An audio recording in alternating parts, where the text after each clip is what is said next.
এই বুদবুদগুলো কি না গ্যাসীয় পদার্থ। কি হচ্ছে এটা?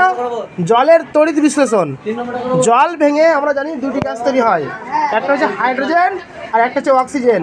বুদবুদটা ভালো করে জুম করো।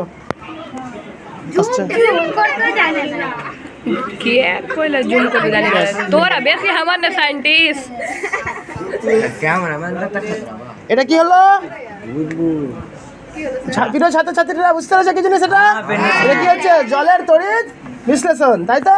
স্যার ব্যাটারিটা দুটো কি হচ্ছে? বুদবুদ তৈরি হচ্ছে, দেখো কত ফুটতে হচ্ছে, দেখো একটু উপর থেকে নাও তো বাবু। এই যে দেখো, দেখতে পাচ্ছ কত বড় ফুটে হচ্ছে?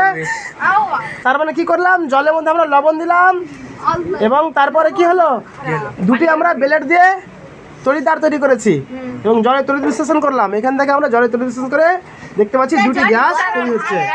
ঠিক আছে।